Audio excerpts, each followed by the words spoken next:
As soon as I saw Scooby-Doo, I was in. Halloween-themed cartoons in my favorite classic style? What's not to like? Then I watched it, and Treat Scooby-Doo left me kind of confused. Entertained completely, but entirely unsure of what I just watched.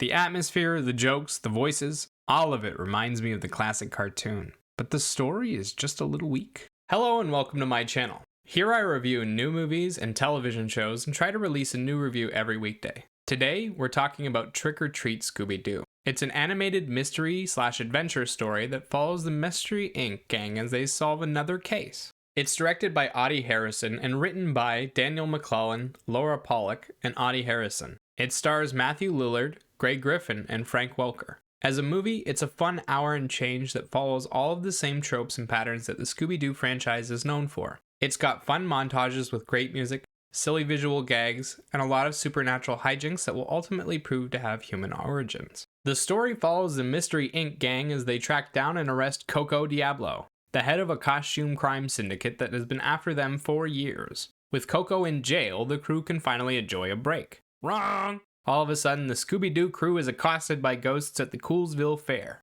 Now it's up to those meddling kids to unmask the latest scoundrel and save Halloween. It's a fairly simple story, and the content will feel familiar to most fans of the series, whether you started watching in the 70s or the 2000s. Now let's start with my favorite parts of the movie. I really love the art. It's simple and clean while still managing to show enough definition to create some truly wonderful stills. The backgrounds especially stand out. The watercolor painting style is super unique and looks vibrant and exciting. The graphic style is true to the original and works well. It allows them to work in so many different directions without hampering themselves. For example, the characters are able to show a huge range of emotions, play off emotional scenes in a genuine way, while still being able to fit in all of the cartoon-style shenanigans. The soundtrack is right next to the graphics in terms of quality. It's filled with classic rock and roll, remixed orchestral pieces, and classic cartoon songs. Every tiny moment is punctuated by music, and it makes everything a little bit more memorable. I especially loved all the classic cartoon sounds that made their way into the film.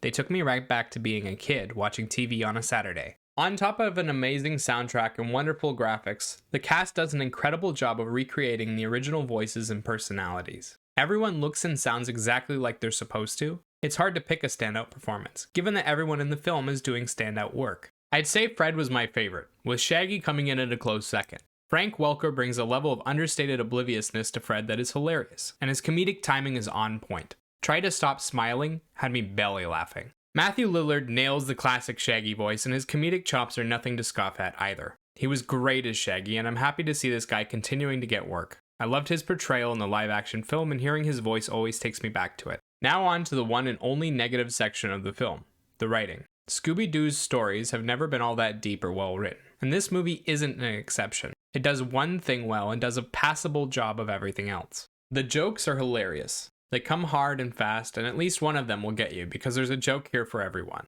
There are sight gags, observational humor, ironic humor, etc. Everyone's represented and nothing is a sacred cow. I really loved all the modern takes on classic jokes, like the split up and run away montage. That said, they sometimes take the jokes too far and reuse them just a little too much. The jokes about Velma's sexuality and lack of confidence, or Fred's obsession, for example, just became too repetitive and started to become annoying. Characters like Trevor Gloom started off as a hilarious gag character, and then became a great example of beating a dead horse. The first joke about Trevor being sad is funny. The second and third ones are too.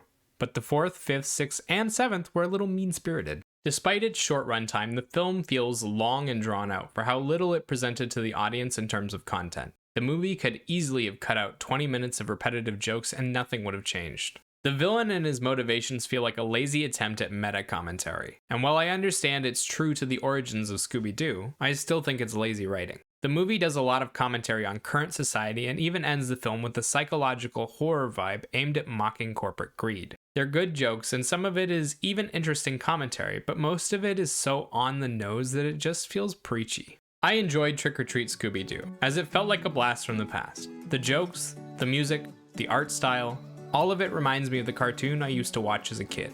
I might have outgrown the writing, and that makes me a little sad, but Treat Scooby-Doo is a solid film for both grown-ups and children. It's funny and entertaining while maintaining a light atmosphere. Don't think about the story too hard, just enjoy the jokes. 7 out of 10.